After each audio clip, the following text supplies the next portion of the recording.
You're listening to the North Star Bible School podcast.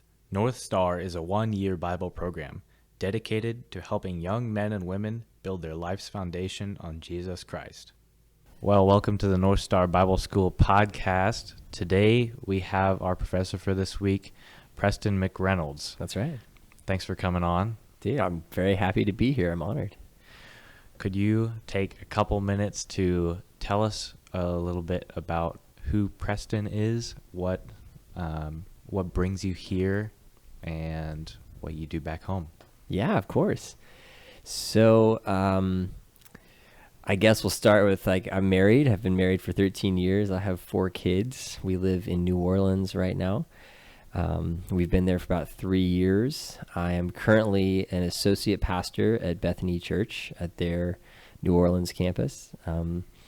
And life is pretty fantastic right now. I have the privilege of inside that role as associate pastor, I get to do a ton of work within the worship for our particular church. I get to, which I enjoy because I was a worship leader for about 17 years. Very cool. And so that's where my heart is. That's where my heart's always been. And so I also get to run a house of prayer, which is the reason that my wife and I kind of went to New Orleans in the first place, was to work to establish just 24/7 ministry to the Lord in that city. And so we've been able to do that, or we're working into that and have been for the last few years, which is awesome. I get to run a Bible training school in New Orleans, which is in connection with Bethany College, which is the college that Bethany Church, which is a much larger church in South Louisiana. We're in connection to them, kind of an offshoot of them, a night program. And what else do? I take my kids to take my daughter to horse riding lessons on a regular basis. Nice. And keep up with all my kids. My kids are from ages 11 to 1.5, and there's 4 of them. So there's 11, 8, 4, and 1.5. So my wife and I are always very busy. She's way more busy than I am, but Cool. yeah, that's kind of my life at the moment. Yeah. So what brings you to come up here to teach? Yeah, so the directors of North Star, Mark and Tracy, are my cousins. So Tracy is my first cousin of mine on my dad's side. Mm-hmm.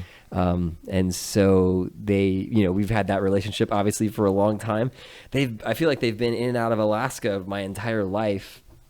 And a bunch of people in my family have been here, but I've never actually been to Alaska before. This is the first time. So, Mark and Luke reached out to me in the spring of this past year and said they were starting a 1-year Bible program and looking for some instructors, and asked me if I'd be interested to come out for a week and teach. And I said, yeah, of course.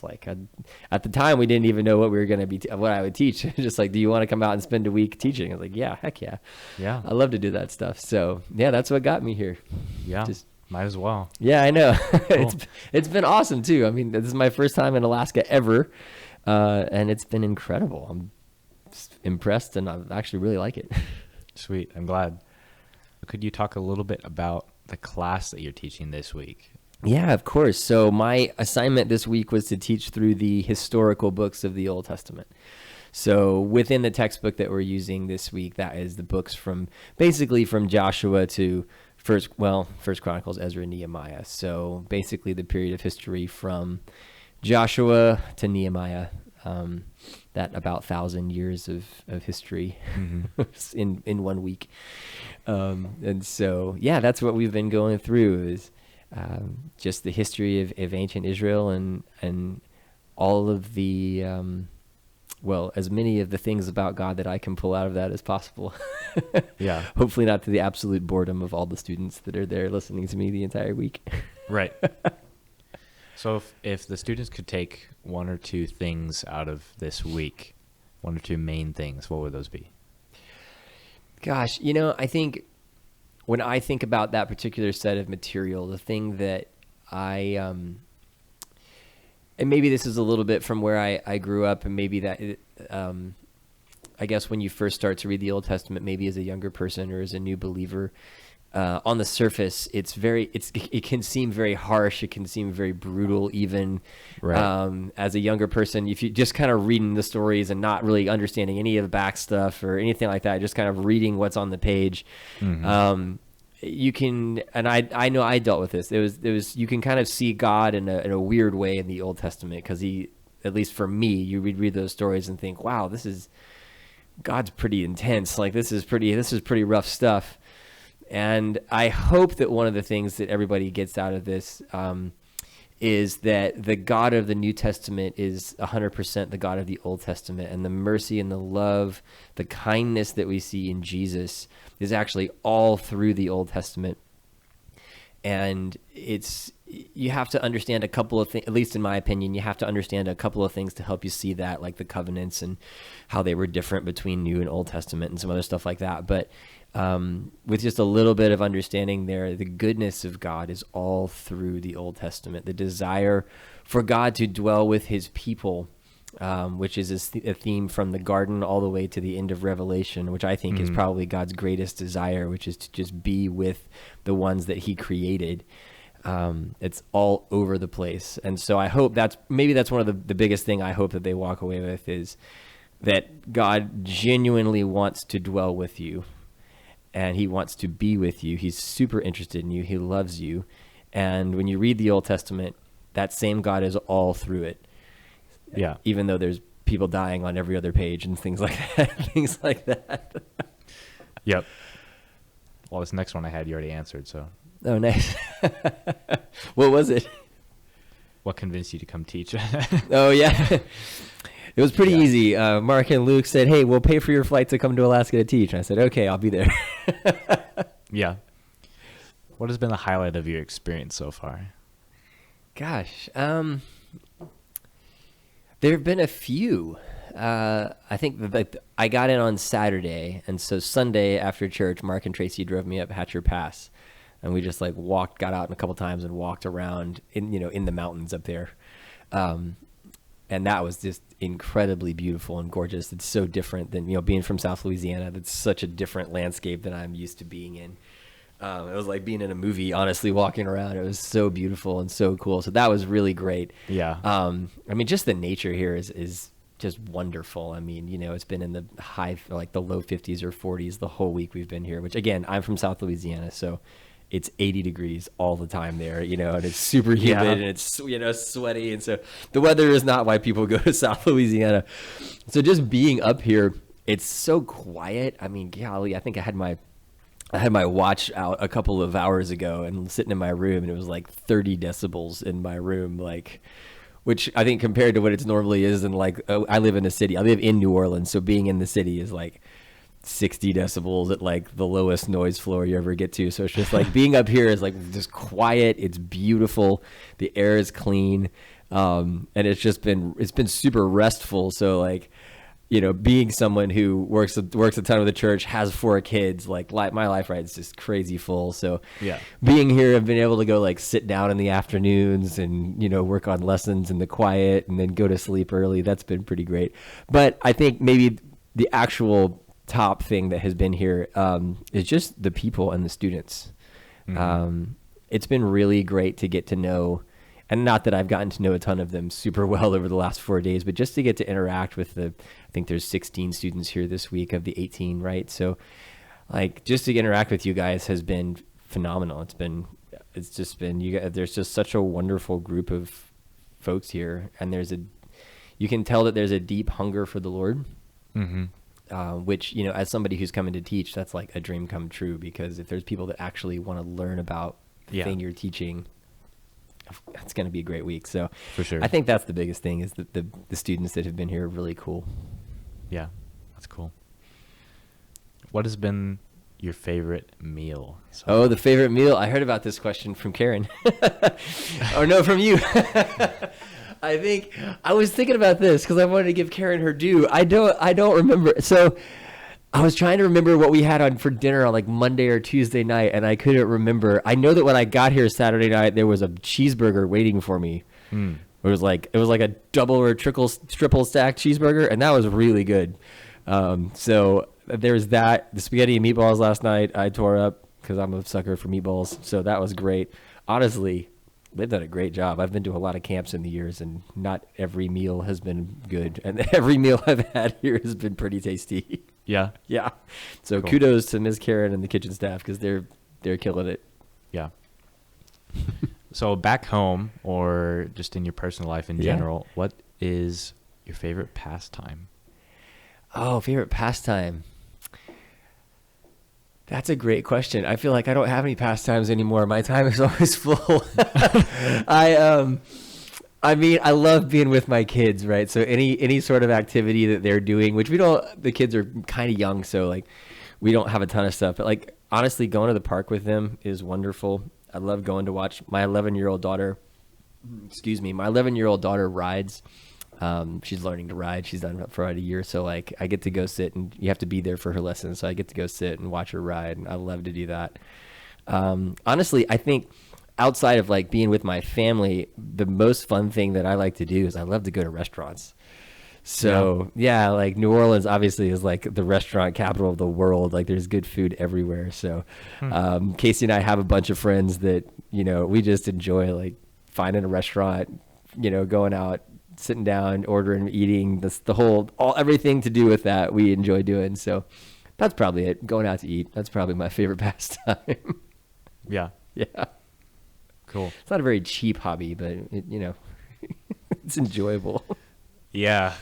I didn't know that was like a big food place. Yeah, New Orleans is an awesome. I mean, everywhere you go, it's like it is a food city. So like, there aren't a ton of like chain restaurants there, and usually it's because, and the reason is that they don't really survive. So like, there's so many good local restaurants, and it's such an incredible food scene that people come there from all over the world to start restaurants and That's interesting. work at it. Yeah, so it's I mean, Casey and I think that's probably. I mean, honestly, that's probably our favorite thing to do together is like just to go out to eat. And the cool thing about New Orleans is there's thousands of awesome, good restaurants. So, I mean, you could literally eat at a different one every weekend for, probably the rest of your life and never have to go back to another one, even though we do. So, but yeah, it's fantastic. That's cool. Yeah. Well, that's about the end of my structured questions, besides the last couple I want to end with. Yeah. Is there anything else you want to share with our listeners or talk about? Man, probably not. No. Could be anything. There's a lot of freedom here. It's a lot of freedom. I feel like all I've been doing for the last 5 days is talking. So Fair enough. I feel bad for the people who have to listen to me. I don't know. It's not too bad, right? It's hours or 3 hours a day, right? Hour and a half of class. So Yeah. It's so funny. Like you start as somebody who speaks, you look at an hour and a half and you're like, that's kind of a long time. Like, I don't know how I'm going to fill that up. The and classes go by pretty fast. they do. And I managed to get to the end of it and still never have covered all that I wanted to cover. Like, wow, I felt like I was just like racing by, and I got to the end and well, we'll do that tomorrow. So Yeah. my goal tomorrow, I have to finish. What do we have to finish tomorrow? We have to finish Kings, 1st and 2nd Kings, and get basically from Solomon all the way to Nehemiah. We're going to get through tomorrow. So I've been in my cabin for the last couple of hours trying to figure out exactly how I'm going to do that in 3 hours without just like skipping everything that I feel like is important. But Yeah. no, man, I think probably what I would just say is like, who exactly are the listeners? Like, I don't know.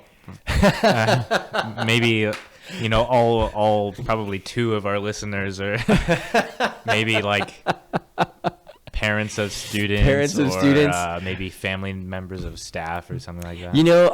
I would say I listen to it, so there you go. there's at least one. You get to listen to it twice, don't you? Yeah. Once live and then once back to make sure you get it. I would say, I think specifically to parents of students, like I know this is the first year for North Star to be a Bible college. Right. Or at least for the 1 year program to be here, right? Well, we might have some prospective students too. We try to advertise it a little bit. Oh, that's fantastic. So like to parents of students, to prospective students, to parents of prospective students, I feel like I can say this mainly because I know the people that run this because they're my family, but also because of just what I've witnessed in the last 5 days of being here. This is a wonderful place to send kids who want to know more about the Lord. They want to grow in their faith. Maybe they're between the ages of 18 and 20 something, right? Coming out of high school. I've said this a bunch of times this week, and I mean it. Talking to Mark, I graduated high school when I was 17, And just because my birthday's late in October, not because I'm smart, but like, Right. it's just, I was 17 when I graduated high school. And I went directly into a 4-year institution. I went straight to Baylor University. And that was because my parents very, very much pushed academics. They very much pushed school, as they should have. Mm-hmm. They made a big deal out of education. Both my parents had some college. Neither of them ever graduated. I think my dad had enough to maybe graduate twice, but he never actually graduated. But they were just, it was like college. I mean, school was 16 years, right? Like you go to 12 years of, regular school, high school, and then you go right to college and you do 4 years, and then then you go on. And so that's what I did. And I don't regret my decision by any means. The Lord used it, and that time in my life now is beautiful when I look back on it. However, had I been given the chance to take a year off between high school and going into college, I really think it would have made a big difference for me.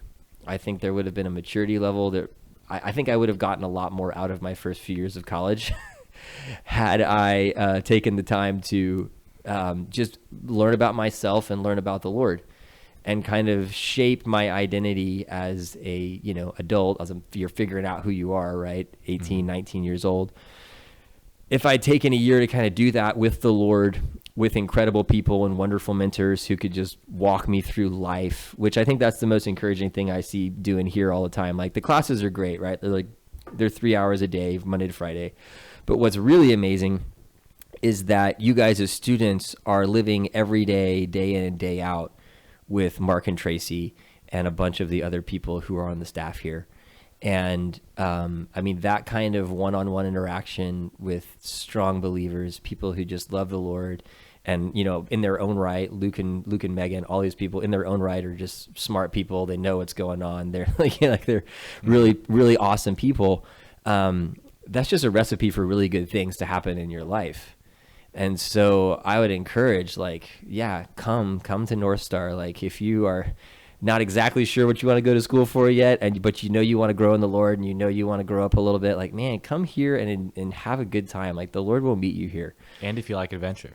Yes, especially if you like adventure, because that's not being from South Louisiana, or especially I spent a long time of my life in Texas. Adventure wasn't really something that we thought about. It was because it was always like being outside was miserable all the time. In Texas, it's 1,000 degrees, right? In New Orleans, it's sweaty all the time. Like up here, it's gorgeous. Yeah, go outside. Well, shout out to Andy. Andy does a good job of making sure that we have some adventure. So. Yeah, I would love to have gone on an adventure with Andy this week. I've talked to him a few times, and that guy, it would be awesome to actually go do something. That would be really cool. Yeah. Yeah. Moving on to our recommended resources section. Oh, okay. I'm gonna ask for 2 books from you, if you can. 2 books. So one would be like early years in ministry. What was a book that was helpful for you? Okay. Or it could be early years of school, that too. Okay. Okay. And then the other book would be in the last year or so. What has been a book that's helpful for you? Or it could just be a book that you've enjoyed. Yeah. I'm going to give you a book title, but I know I read 2 or 3 by this particular author around the same time, so I might be confusing it with another, but I feel like they were all similar in kind of subject and even tone. There's an author named Brennan Manning, Brennan, and then Manning. And he was a Catholic priest for a long time. He was a United States Marine. He was a couple of things, but he wrote some wonderful books. I think his most famous one was called The Ragamuffin Gospel. And then there were a few other ones that he wrote, and I don't remember the name of them, but I know I read at least 2 or 3 by him. And what those books did for me, as I think I read them probably in my early 20s. So mm-hmm. That would have been early ministry for me. So I started in ministry when I was 20, leading worship for my dad. And I would have read those books in my early 20s. And they presented a view of the Lord to me that was much more kind than I think I had a strong understanding of at the time. I think not by any fault of my parents, but I kind of grew up with a pretty harsh view of who God was. Kind of scared of him, kind of thinking he's probably mad at me all the time, very aware of my own failings, like we all are, right? Very aware of our own shortcomings and where we don't measure up. And I think I developed this view of God that was a little bit, certainly not who he is, but I kind of stayed distant from him because I was kind of convinced that he was not real happy with me. Yeah. And in reading these books, just the revelation that Brennan Manning had of the Lord and the way he shared about them in his books completely transformed my understanding of him and helped me to see God even in Scripture in a new way. And it was very healing. And it wasn't so much ministry advice as it was healing to who I thought God was, which actually allowed me to want to be close to him.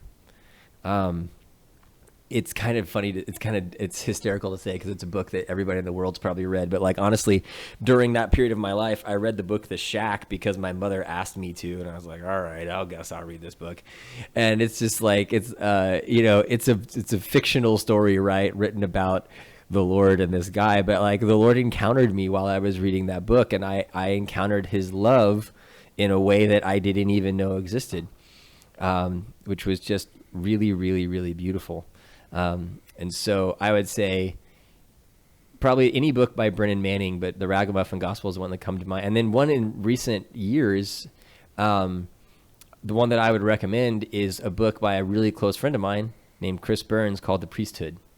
It's a book mainly targeted at people who are in the worship kind of world, lead worship, praise and worship, that kind of thing. But anybody could read it.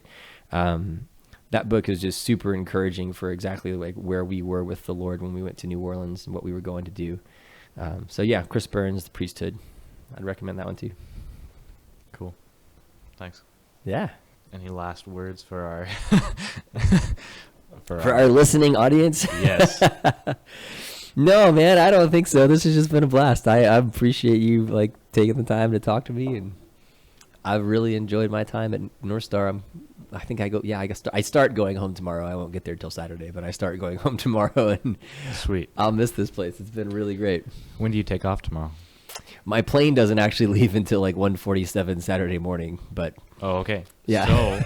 So tomorrow, I think we're doing some bouldering if you want to come. Oh, for real? Yeah. What is bouldering?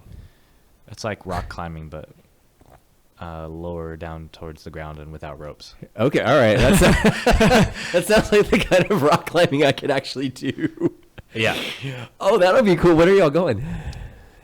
I don't know, but you should definitely come. I would love to. I have to find out from Mark and Tracy when they want to throw me out at the airport. But yeah, I would love to come. That would be really cool. Cool. So I'll Sweet. be done teaching so I can go like hopefully not hurt myself before I go home. Yeah. We want to get a little adventure in for you. I would love that. I would love some Alaskan adventure. Sweet. Well, for all you out there, stay tuned as we have more podcast episodes coming. And if you or anyone else you know is interested in Bible education and discipleship in the beautiful mountains of Alaska, you can find more info at nsbs.life. That's nsbs.life.